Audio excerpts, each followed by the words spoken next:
Hey guys, Kevin here with Sweet Teas Bees. This is our first segment of the How to Grow Your Nuc series, where I take you along from the installation of your nuc to then growing it over our bee season and then going into winter.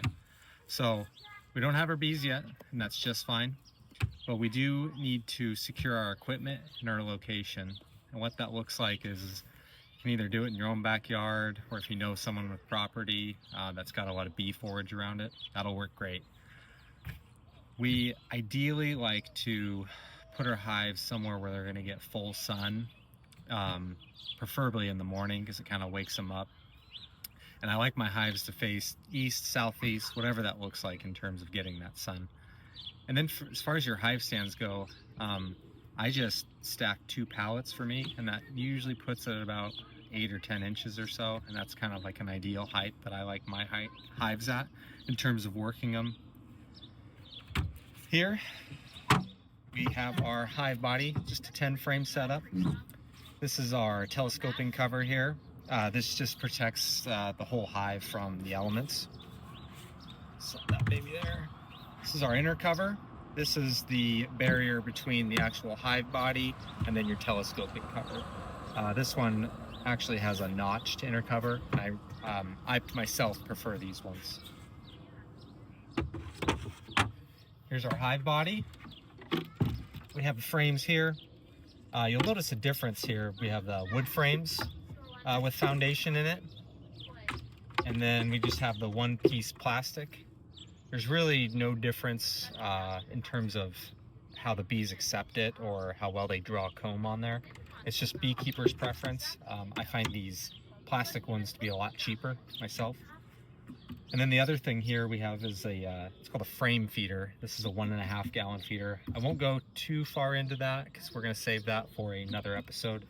We'll talk about all the types of feeders and then feeding syrup and when to do so. And here we just have our standard solid bottom board.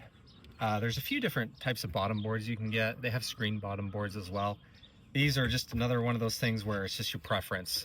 I don't believe one is better than the other. I just so happen to start with solids, so that's what I've kind of stuck with. When we talk about our equipment, this stuff is expensive, so it's very important that you protect your asset. So I like to paint mine. You can also stain it or wax dip it, just your preference.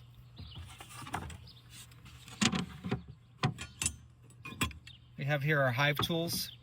I would really suggest you get a hive tool. Don't start digging into your hives without one.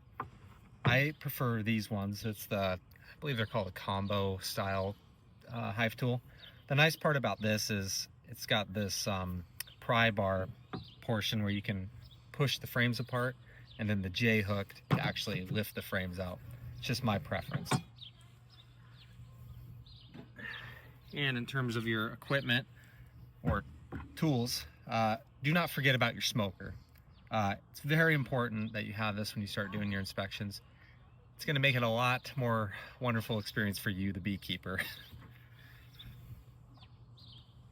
The last thing I want to go over real quick about making sure you what you pick before you get your bees is your protective wear. They have a lot of different types. You can just get jackets, you can get ventilated ones, non-ventilated ones. I would really suggest you get something of the ventilated sort, whether it's just a jacket or a suit. I happen to have a full suit because I like to wear shorts and a t-shirt in the summer because of the heat. All right, guys, that's all for now. Stay tuned for our next episode where we go over the feeders, types of feeders to use, syrup, how to mix your syrup efficiently, and then when to feed syrup and when not to. All right, guys, see you then.